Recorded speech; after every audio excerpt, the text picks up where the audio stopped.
Hertz. I'm the president and CEO at HealthSpark Foundation.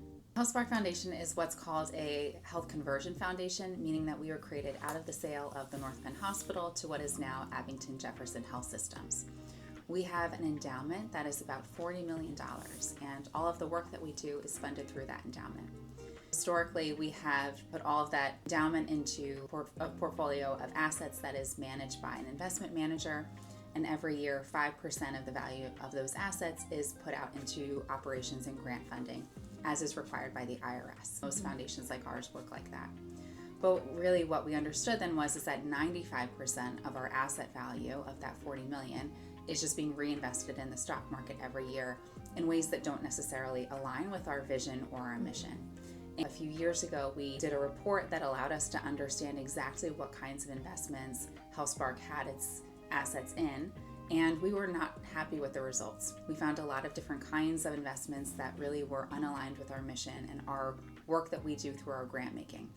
We understood that the 95% of our asset portfolio was out of alignment with the 5% of our mission work in the community. And that's really what drove us to make a change around how that 95% was being allocated. To me, mission-aligned investing means that we are looking at our whole asset portfolio, whether that's buildings that we own, property that we own in the county, it's our assets in our portfolio, or it's the grant-making work that we do. All of that together is working to achieve the mission that we have in our community. At its base, our mission is to support healthy, equitable, and hopeful communities throughout Montgomery County. All of our resources can and should be aligned towards achieving that kind of goal. And that being said, every kind of asset has a different role to play in how we achieve that mission. Our grant making has a really direct and specific purpose that allows us to be transformative in the short term. Our community assets like our building and loans that we may make allow us to be more longer term. Adding in additional strategies to our mission-aligned investing portfolio really allows us to just add more tools in our toolbox for achieving our mission. Our journey started with my predecessor when we originally purchased this building, and we recognized that one of the ways that we can have a broader impact in the community is by having a location that other nonprofits are able to use for their work as well. We purchased 2506 here in Colmar. That allowed us to build a conference center and a tenant space for nonprofit organizations to rent at below market cost. That then grew into allowing us to understand that our asset portfolio is more than just what's invested in stocks and bonds, but really the resources that we hold within the community. Later on, that transitioned into conversations at the board level about how other foundations were utilizing their endowments for the purpose of other kinds of mission-aligned investments, loans or equity or the like. And there is a lot of momentum within our broader philanthropic industry, especially in Philadelphia. And so that has encouraged us to learn a lot more about it. And once learning the value proposition of only 5% of our assets are going towards our mission every year and 95% is not, this is a way to capitalize on that 95% actually working towards our mission. I think that in and of itself is a call to action for us as well as other philanthropic foundations. But beyond that, I think that HealthSpark has always been a foundation that understands that its role as a philanthropy is broader than just grant making.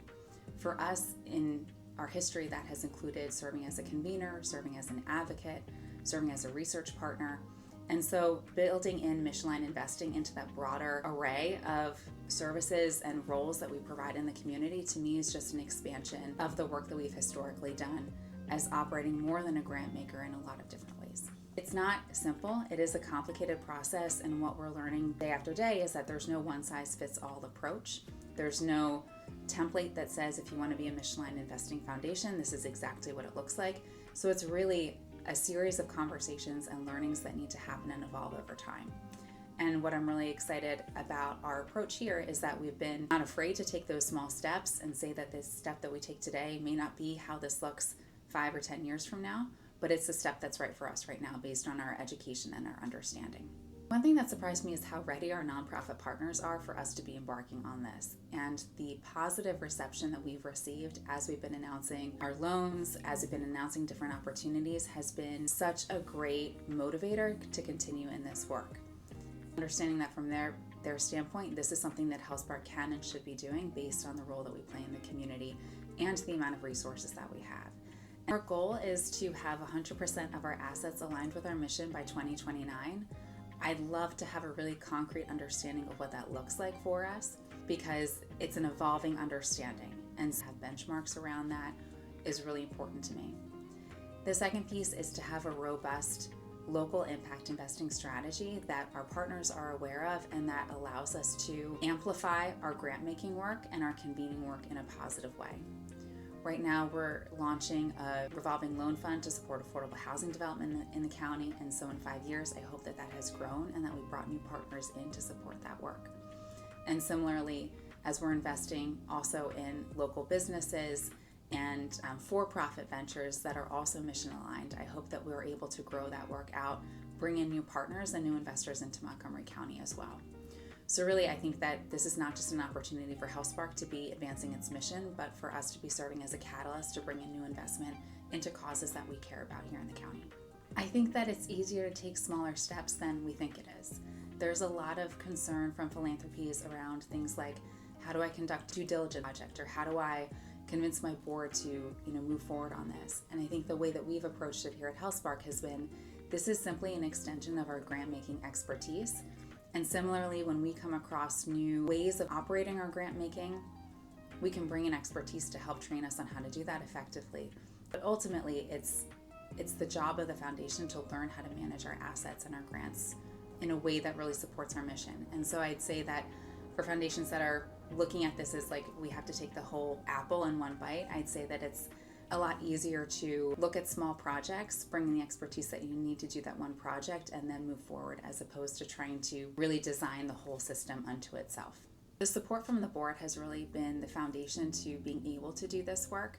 And while they certainly wanted to have education and bring in experts and hear from others who are already engaging in this, their willingness to learn and to grow and to take some risk has really been the reason why we've been able to push this work forward. And so I think that it's really starting with the board, understanding the importance of this work, and then encouraging us as staff to bring in that expertise and move it forward has been what's allowed us to make this amount of progress in this amount of time. I'm really excited to see our Housing Loan Fund take shape over the next year, and we're hoping to expand on our work in housing justice by supporting small-scale development across Montgomery County. We hope to have 2 or 3 projects in the first year that really build new affordable housing or rehab existing housing for the purpose of affordability. And I think that that would be a great testament to the opportunity that exists in this kind of loan fund. The other piece that I'm really excited about is using our local impact investing for-profit work to engage with commerce, economic development organizations, and local businesses, especially businesses that are operated by people of color and immigrants across the county, as a tool for supporting them and really extending our work around economic opportunity more broadly to focus on providing capital to under-resourced local businesses as well.